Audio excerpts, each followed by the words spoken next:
Hello, welcome today to our webinar about moving from self-managed Elasticsearch to the Amazon Elasticsearch service.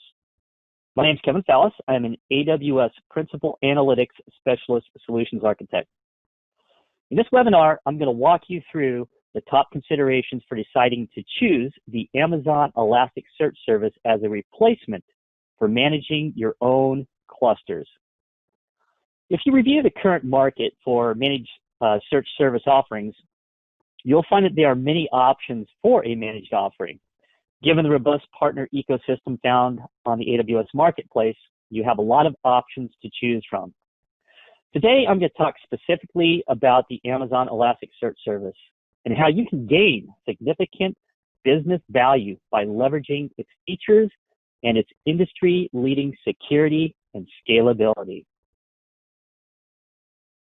So prior to AWS, I led a development team that built mobile advertising solutions with Elasticsearch. For those of you that don't know, Elasticsearch is a popular open source search and analytics engine for log analytics, real-time application monitoring, clickstream analysis, and of course, search. The platform I was responsible for was essential to driving my company's business. My team ran a self-managed implementation of the Elasticsearch options on AWS. But at this time, a managed Elasticsearch offering wasn't available at AWS. We had to build the scripting, the tooling, and we had to deploy our own Elasticsearch clusters. And just to put it in a nutshell, deploying and managing your own Elasticsearch clusters at scale takes a lot of time and knowledge to do it properly. So some of the challenges that you have with self-managing Elasticsearch is that you have to consider the networking. When we're configuring our networking for our own self-managed Elasticsearch clusters, you have to think about how Elasticsearch will allow other nodes to join the domains if you don't protect them. And so potentially you can have multiple clusters accidentally joining your domain if you don't pay attention to that configuration. So network isolation is very important. Next, you have to worry about security. Back in the days before the Amazon Elasticsearch service, you had to plumb all of this into your infrastructure. This means that you had to allow or deny access to certain APIs that could bring down the cluster. You had to consider how you can encrypt the data if you have those options available for you. Next, you have to worry about automation. How do you deploy your clusters? How do you self-heal? You also have to worry about patching and upgrades. But more importantly, you have to think about the people component. So the most important lesson I learned from self-managing Elasticsearch clusters was that it consumed time from my developers. When you're up against a deadline to deliver features for your business and you have to tie up engineers with the mechanics of managing Elasticsearch, you're effectively delaying the business that you support. Time spent on self-managing Elasticsearch could be better spent on new features and functionality for your business. The Amazon Elasticsearch service is a fully managed service that makes it easy to deploy, manage, and run Elasticsearch cost-effectively with industry-leading reliability, scalability, and security. If only I had this service prior to joining AWS, my job would have been a lot more effective for helping my business proceed forward with their business goals. A fully managed offering is very valuable when it comes to promoting your business and being able to be agile and effectively deliver feature sets. Some of the capabilities and benefits of the Amazon Elasticsearch service are that it's fully managed. You can provision all the resources for your Elasticsearch cluster. It's secure. It's in a compliant environment, and you can choose any region to deploy. What's even better is that you can deploy a cluster on the order of minutes. Kibana is deployed with the offering, and you have direct access to the Elasticsearch APIs. And that means that your existing applications in your code base will work seamlessly with the service. It's cost effective. There's pay-as-you-go pricing. You have on-demand options. You can also leverage cost-saving vehicles such as reserved instances. Another nice feature is that any additional options and plugins are free of additional licensing fees. With an API call or a few clicks in the AWS console, you can scale your cluster horizontally or vertically. And you can do so up to 3 petabytes of data with zero downtime. And finally, the service is HIPAA eligible. We support PCI DSS compliance. We are SOC certified, FedRAMP, and ISO compliant. So before migrating to a managed service, you might look to what others are doing in your vertical, whether it be in finance, telecommunications, legal, e-commerce, manufacturing, or any number of other markets. You can take comfort in knowing that thousands of customers across these verticals successfully deploy their search, log analytics, SIEM, and other workloads on the Amazon Elasticsearch service. So let's look at a few customers that leverage the Amazon Elasticsearch service. One use case is application and infrastructure monitoring. So Autodesk, it's a leading provider of 3D design and engineering software. And to ensure that its millions of global customers have the best experience with its cloud-based service, the company needs to monitor and fix software problems as soon as possible. So when you need to proactively monitor your applications and infrastructure log data to find those performance issues, you can leverage the Amazon Elasticsearch service. You get real-time search across that log analytic data, and you're able to identify or predict performance problems so that you can enable your team to do real-time root cause analysis and also forensics analysis. The next company that leverages the Amazon Elasticsearch service is Compass. Now, Compass has a search use case. Keep in mind that Elasticsearch serves a broad variety of use cases, and all these are supported on the Amazon Elasticsearch service. So Compass uses Amazon Elasticsearch to scale their search infrastructure and build a complete, scalable real estate home search solution.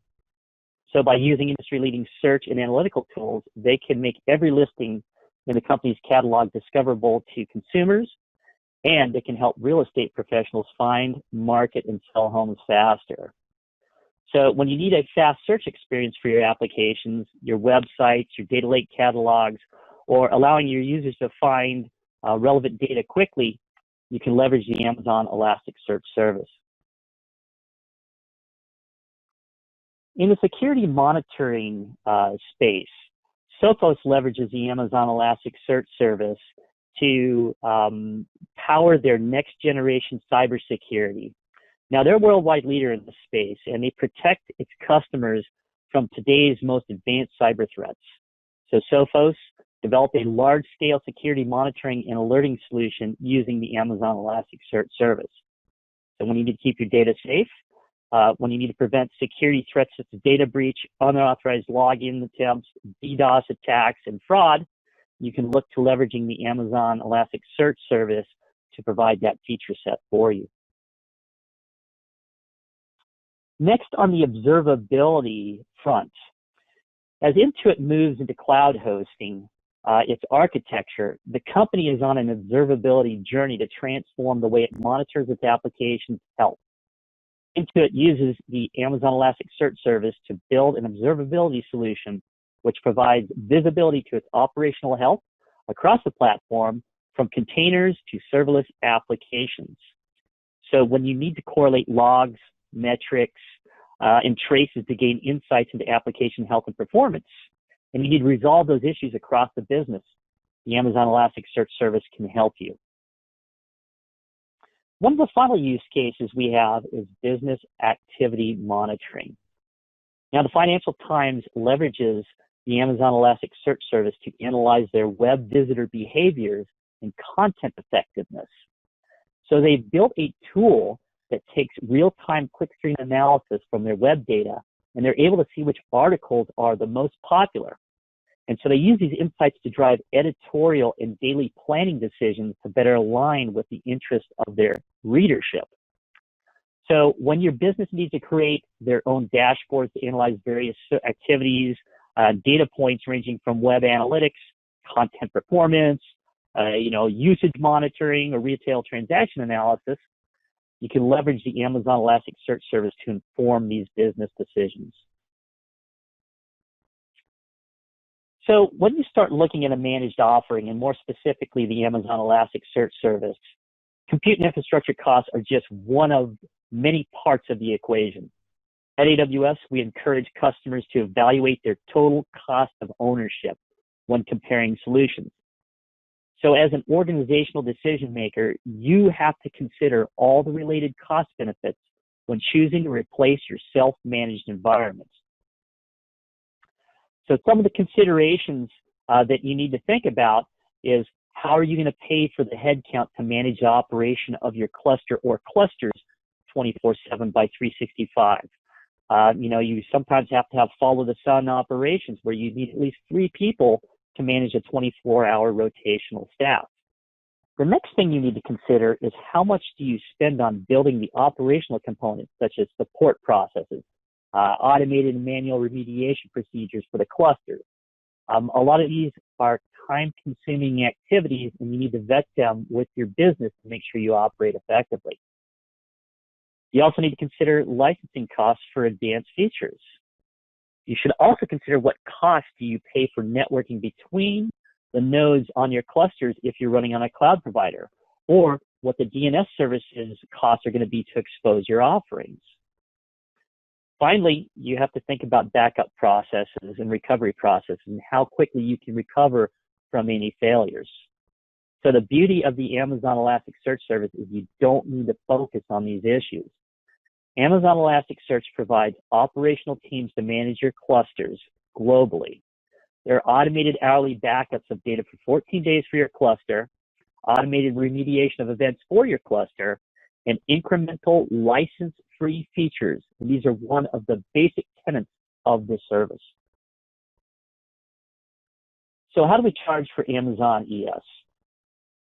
So with the Amazon Elasticsearch service, you pay only for the compute and the storage resources that you need. There's a free tier for qualifying customers, so you can try before you buy.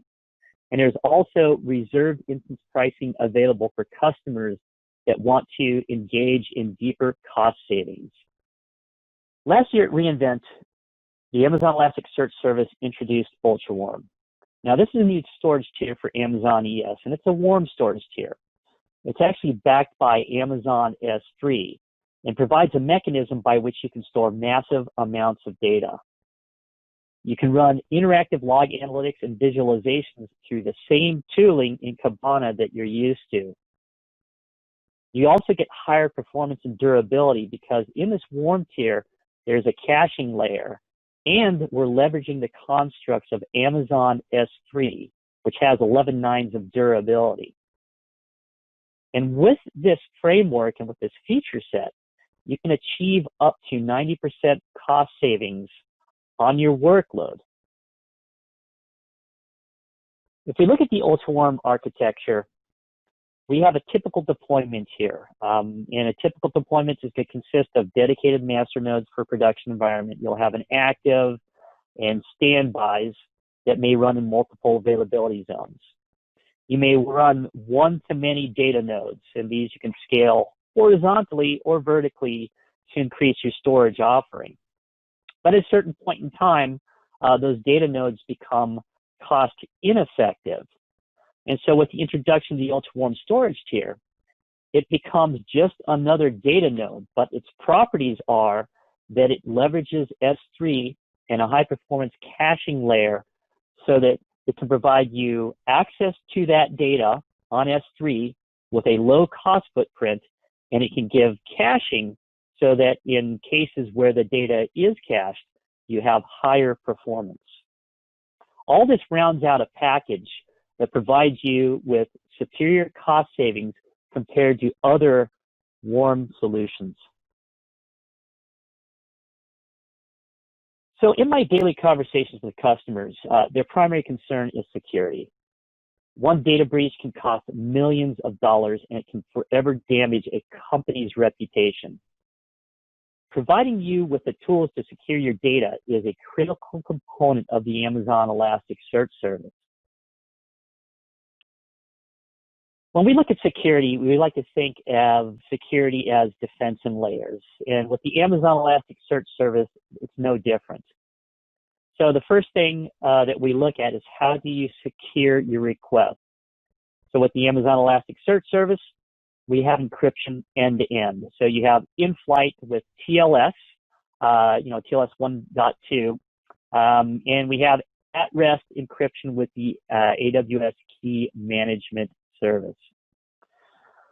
So when the requests come in, they will be intercepted, and we will leverage AWS IAM. So AWS IAM is another layer that provides a mechanism where you can use coarse-grained access control to control higher level access to the cluster itself and to the APIs as they're exposed for the Amazon Elasticsearch service. Additionally, coupled with Cognito for signing to Kibana, which can allow you to integrate with identity providers, and the Open Distro Security Sign-In for Kibana, you have a package by which you can support authentication and authorization all the way down to fine-grained access control to the document level and field level permissioning. The cluster solution can be deployed in VPC. VPC is a virtual private cloud, and with Amazon VPC, you will have private networking constructs in which you don't have to expose your Elasticsearch offering to the public. In the end, we use TLS encryption for internode communication. This entire package rounds out a multi-layer security offering for you to leverage to have a more secure solution for your data in your applications. The fine-grained access control, which I mentioned a little bit earlier, is a fairly new introduction to the Amazon Elasticsearch service. If we look across the Amazon Elasticsearch service ecosystem, you will see that a lot of these features are coming from the Open Distro for Elasticsearch open source project. This project is where multiple companies and individual open source contributors build out solutions so that we can provide you with the features that all customers are looking for, and you have a say in, effectively, the roadmap for the Amazon Elasticsearch service. But with the introduction with fine-grained access control and the integration with the Amazon Elasticsearch service, you have the support of Kibana multi-tenancy, and this means that you can isolate dashboards to a specific set of users, and you can have them work in an area or a tenant in which no one else can access those same dashboards. So if you're looking to provide some sort of isolation from, say, your analysts and your sales team and your finance team, Kibana multi-tenancy is a feature that you can leverage. The feature also provides cluster-level security, index-level security, field-level security, and it also provides field masking. So these are the key features that many people look for when it comes to securing data in your Elasticsearch cluster. So many organizations need to adhere to a number of compliance standards. Those that have experienced auditing and certification activities know that ensuring compliance is an expensive, complex, and long process. However, if you use the Amazon Elasticsearch service, you benefit from the work that AWS has done to ensure compliance with a number of important standards. So let's take a look at those. So if you go to the AWS website and you look underneath our compliance program, you will find all of the details about our services and which compliances, certifications, and attestations apply to them. And if we look at what the Amazon Elasticsearch service brings to bear, we can see that we have FedRAMP certification, SOC compliances from SOC 1, 2, and 3, multiple ISO standards for 27001, 2717, 2718, and 9001. Additionally, on the FedRAMP side of the house, in all of the U.S. regions, it's FedRAMP moderate. And when you go to the AWS GovCloud, it's FedRAMP high. We are HIPAA, BAA eligible, and PCI DSS compliant. So you can build your applications knowing that you have the support of AWS and their processes to back your services. When you build an Elasticsearch deployment, either on-premise or in the cloud, you need to think about how your implementation can survive failures. You also need to figure out how you can recover from failures when they occur. At AWS, the way that we build availability zones and regions, we like to plan for the fact that things do break, such as hardware failures and disk failures, to name a few. So we build our processes to help with that automation around recovery for these failures. A year ago, we introduced the capabilities to have multiple availability zones. And in this offering, we actually introduced 3 AZs. Now, leveraging multiple availability zones provide you better availability for your application. More than one AZ distributes load and limits the blast radius. 2 or 3 AZs with dedicated master nodes are also covered in the service SLA for the Amazon Elasticsearch service. So most customers that started off probably a year ago or two had the option to do 2 availability zones. And I want to point out that 2 availability zones is great. But in the off chance, and this is pretty rare, that an availability zone is not available for your instances to operate, you would effectively not have half of your workload available if you were distributed across 2 availability zones. That means that 50% of your compute and storage processes and your JVM processing would not be available. Now, the Amazon Elasticsearch service is architected in such a way that it can survive these events if you configure your replicas appropriately for this type of event. But losing that horsepower is sometimes hard to carry on production workloads that are operating at scale.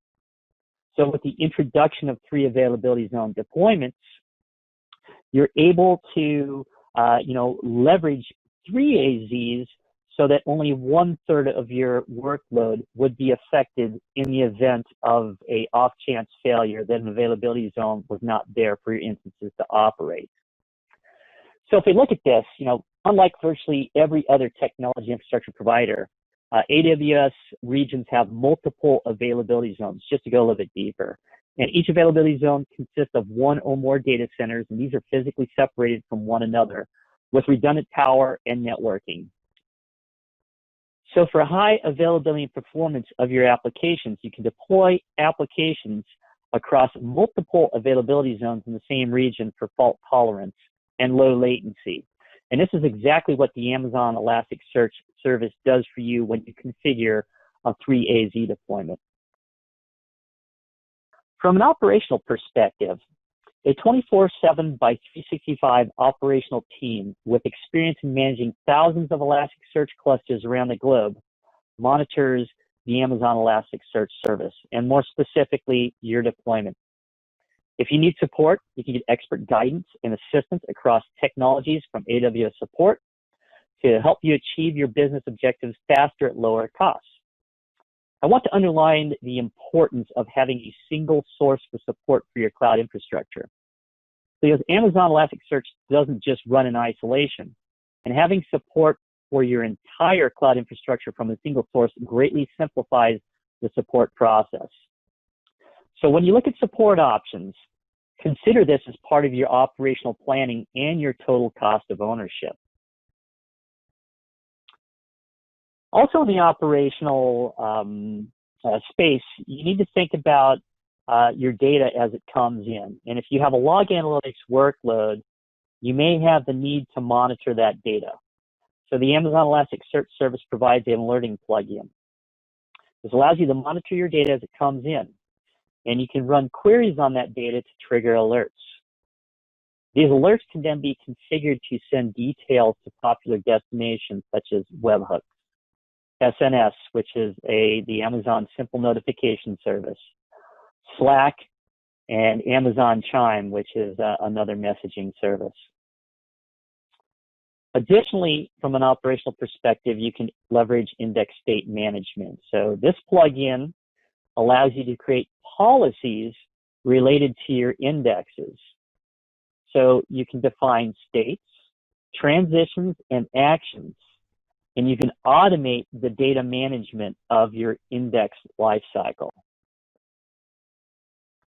Finally, from an operational perspective, every cluster is going to provide Amazon CloudWatch metrics.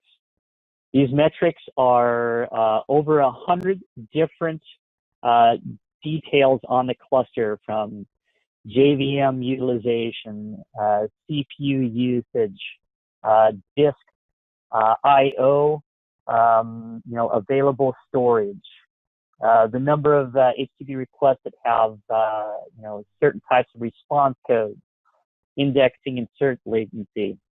So with all of these different metrics, you're able to monitor your ecosystem from a single pane of glass inside of Amazon CloudWatch. And for metrics that aren't available in CloudWatch, you can write additional processes that can query the Amazon Elasticsearch APIs to provide you with additional insights into your cluster operations. So there are node level details, there are cluster level details, and you can trigger these events and react to them through CloudWatch alarms, both manually and through automated processes. With these three feature sets, it gives you a fully rounded package for addressing the operational components for your cluster. And you can also leverage the built-in support of the Amazon Elasticsearch service on AWS. When you're building new products and tuning existing solutions, you need to be able to experiment. And as part of that process of experimentation, failing fast is an accepted process that gives your team the ability to try new approaches and speed up the pace of innovation. When I was building applications with Elasticsearch, and this was prior to the service, it was really tough to figure out things that we know on AWS, such as instance families and instance sizes. All I had to work with was bare metal. In time, we had virtualization for our machines, but it takes time to provision those if you're self-managing in a non-cloud environment. Now, part of the process of being agile and being able to innovate fast is using services that allow you to create those environments quickly.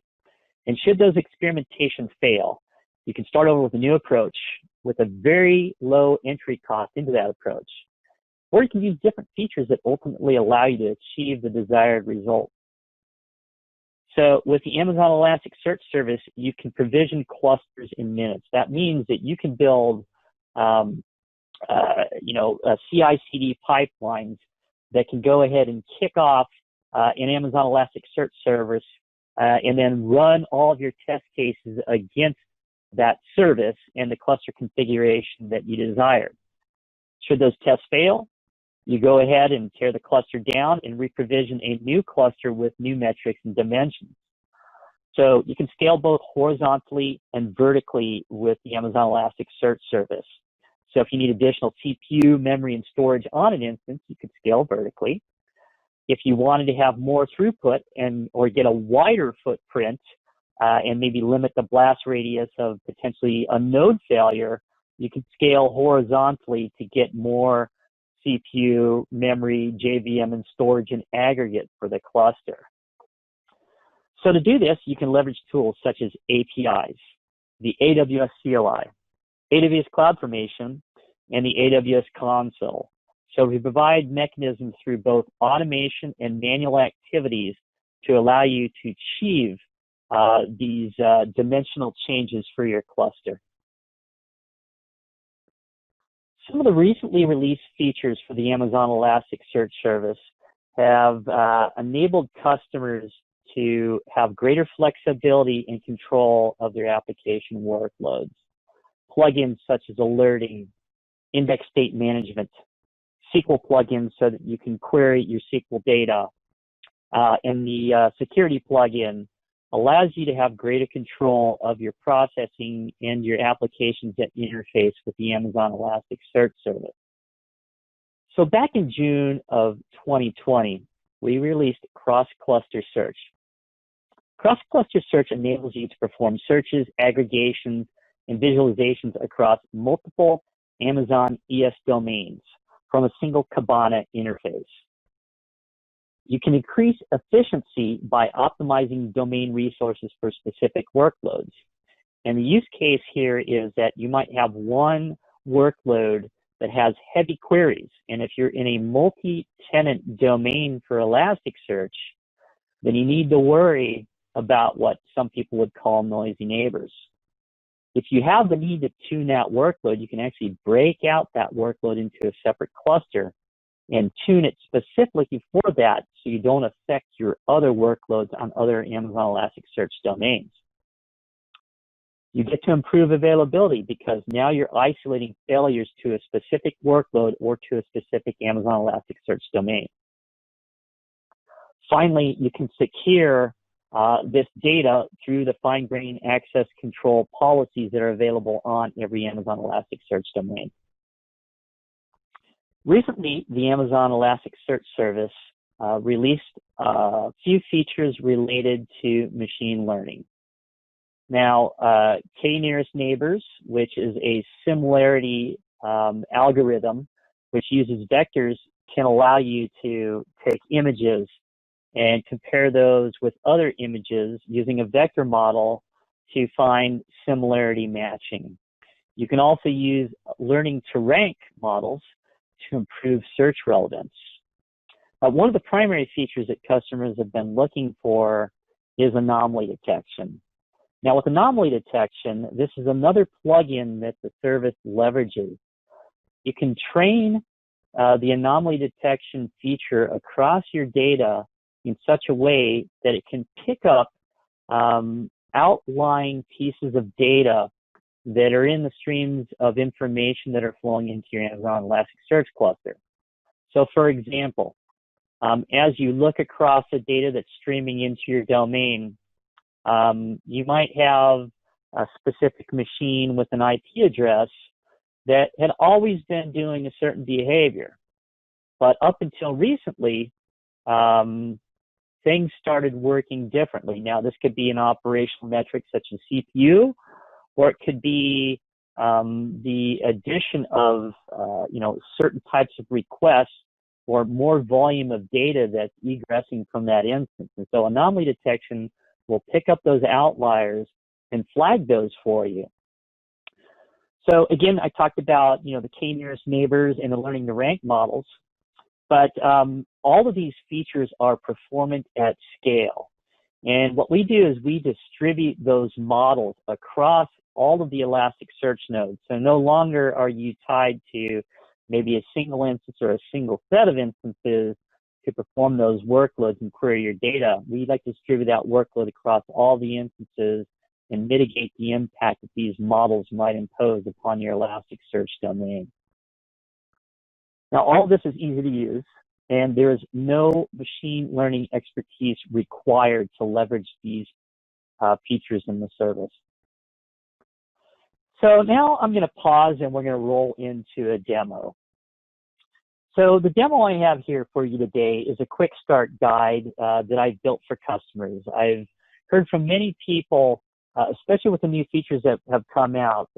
They asked me, Kevin, how can I easily spin up a cluster that's in isolation that has some sort of security with fine-grained access control, leverages Cognito for the authentication processes, and gives me a way by which I can have a cluster that's in VPC, have a proxy server that can present Kibana to me in the public space. Now, typically, we like to run our clusters in total security isolation, but when you're often starting to use a new service, you may not have all the networking and security layers plumbed in. So this demo allows you to get started really quickly with the service, and it gives you the options then to review the new features. So this will launch a version 7.7 cluster for the Amazon Elasticsearch service, so you can review the latest feature sets. So let's take a look at how that works. So all of you will see this QR code that's sitting on the screen. You can go ahead and take a picture of this, and this will give you a URL that we're able to view in a web browser. So if I go to my web browser, so the QR code should have presented this PDF document. Now, for those of you that are Mac users, there's going to be a URL in here that you're going to use inside the AWS console. Now, typically Mac doesn't like line breaks on PDF documents. So for those that you want to use the quick start instructions, please beware of this. And what I would do is I would just copy the link address and paste that into a notepad or some other favorite editor that you have on your machine, and ensure that the entire URL is well formed and has all the dashes in it. So compare this with the document. But the quick start guide effectively is going to use an Nginx proxy to expose a private VPC in a public space, and more specifically, access to the Kibana console using fine-grained access control mechanisms and fronted by Amazon Cognito. So if we look at this, the infrastructure it's going to build is going to be a network layer. Next, it's going to build the authentication layer with Amazon Cognito. It's also going to build the Amazon Elasticsearch service domain and bind that into that private Amazon VPC. Finally, it's going to fully automate the provisioning and also all the rule sets for an Nginx proxy server so you can access Kibana and visualize things. So these instructions will walk you through getting started. So now I'll go ahead and grab this link, and I will copy the link address. After you've signed into the AWS Management Console, you want to pick an AWS region. So in this case, I'm going to pick, US West Oregon region to go ahead and launch this. Now I've already spun up a few clusters here. And so when I actually go into the CloudFormation console, and these will be in your instructions, you'll see that I already have some domains created. And I have these basically created for the purpose that in this demonstration, you don't have to sit and watch this deploy forever. But let's just walk you through the instructions. So in CloudFormation, you're able to create a stack. And when I create the stack, I'm going to choose the template is ready and an Amazon S3 URL. Using that S3 URL that I copied from those instructions, I'm going to paste that. Make sure that the dashes are going to appear in this URL. So vpc-quickstart /templates/JSON quickstart-AES-kickoff and the search-sa-log-solutions. All of these dashes should be in place. If you encounter an error in deploying this, you will see that it's most likely a malformed URL. So next, we're going to come in. We're going to give it a stack name, and I'm going to call this demo. After that, there are a few options that I typically set. I always like to see when my stack rolls back on me. But in this case, I'm going to go ahead and roll back on failure disabled. So if I need to actually understand why my cluster didn't deploy, this could be permissions or things like that, at least you have something to go ahead and debug. Finally, you will finalize this, and you will go ahead and click the acknowledge that, yes, I'm going to create some IAM roles. If your security team does not allow this for your particular account, just go ahead and vet this with them, but make sure that you have these capabilities enabled, else the cluster or the Amazon Elasticsearch domain will not deploy. So finally, you'll create the stack. Now, what you'll see is we go into the stacks option, we'll see that I have a create in progress. And this typically allows you to monitor the progress. We can see now it's starting to spin up the networking details. But you will see that there will be a base stack, and in this base stack, you're going to have some output parameters when the template completes. So they're nested templates, and there'll be roughly 4 of them, including the base one. You'll have a network, Cognito, Elasticsearch, and the proxy template. When all these say create complete, you will go into the output parameters, and you will pull back a few details. In this case, you'll see that I have a URL. Now, this is a proxy server URL that is going to front the service. So now that you've logged into the Kibana console, you'll see that you have a series of options on the left-hand side. Now, if we look at these options, there's a Discover pane. The Discover pane allows you to navigate through your data on the Elasticsearch cluster. You also have the Visualization tab. So in the Visualization tabs, you can create visualizations over the top of your data. We have the Dashboarding tab. Now, this Dashboarding tab allows you to take those visualizations and assemble those into dashboards. And we'll cut over to an example of that here in a second. Also, those plugins I talked about, the alerting, the SQL plugin, the index state management, the machine learning and anomaly detection APIs, the development tools, the developer tools that allow you to write queries in the console, and model your queries and look at cluster stats. Actually, we can just jump into that real quick. Again, you know, it is the latest offering that we have for the service. But you can see, you know, when you go into developer tools, you have full access to dig into more of those cluster details that I talked about. So if I go ahead and execute the command, I will see that I have some available storage. And that storage is going to be for the one node that is stood up for this particular cluster.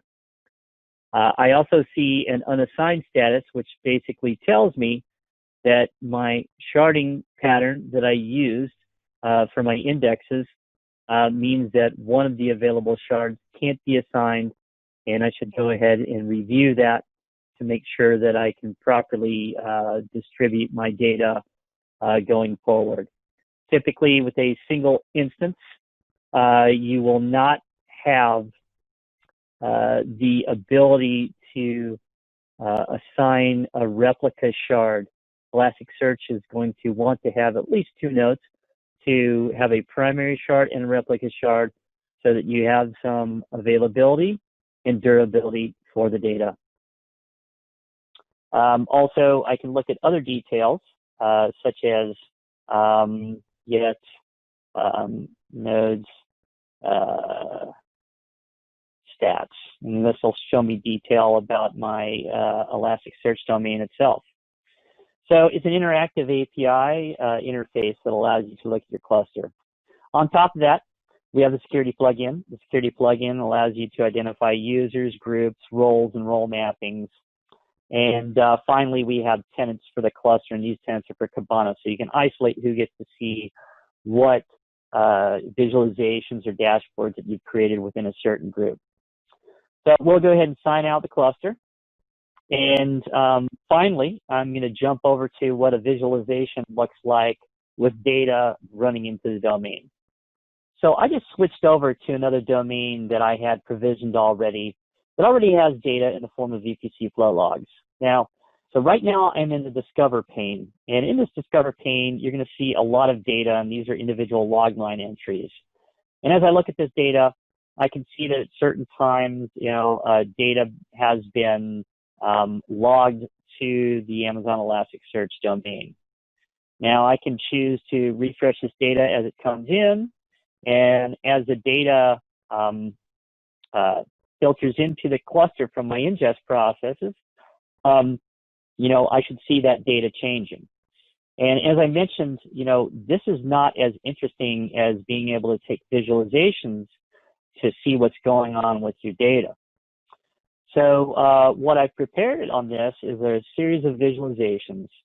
Now, my visualizations, there are multiple that I've created. So I've done things like hits by top 10 ENIs, popular ports, top 10 source IP addresses, or popular destinations by IP address. Now, all these things are interesting to networking people, but looking at those individual log lines are not so friendly. So we take these visualizations and we assemble those into dashboards. Now we can see that I have a dashboard here. I've set a refresh interval, so as data streams in, my data will be able to change. But as we review this data, we can see that I have multiple dashboards that show me what's going on. As my data is coming in, I can see at certain points in time I have more traffic. Sometimes I have no traffic. So as the data filters in, I can graph that. Additionally, for all my IP addresses, I can filter on specific IP addresses to see what destination IP addresses are associated with those. So I'm able to take that filter and drill down on the data that's at hand. Now, you know, as I look at that, I can then come back and then do more exploratory details.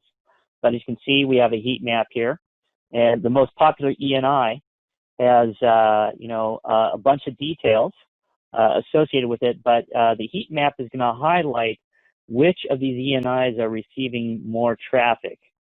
So in this case, you know, I've selected the top 5 ENIs and the top 10, you know, IP addresses that are talking to these ENIs, and I'm sorting those in the heat map. I also have a tag cloud here. Now, tag cloud basically takes details, and as data filters in and changes, the most popular IP addresses or destination IP addresses will bubble to the top. In this case, since I don't have a lot of traffic going on, this isn't going to change often, but it does change as higher volumes of data do filter in. You know, I have pie charts, I have graphs, bar charts that I can leverage, and I can present all these in the form of one dashboard that gives me a single point or a single pane of glass into what's going on. So that basically wraps up the demo for what I have for you. If we go and we you know, go back to our cluster, deployment here in CloudFormation, it should be launched by now. You know, typically it takes roughly 15 to 20 minutes for the entire solution to deploy. And at that point in time, you'll be able to get access to a cluster that I showed you for version 7.7. Obviously, with this cluster that you're looking at right now, there's already data flowing into it. It was already another one that I had running. I just wanted to highlight the benefits of being able to use the visualization with some data that you could actually use. So I'm going to open things up for questions.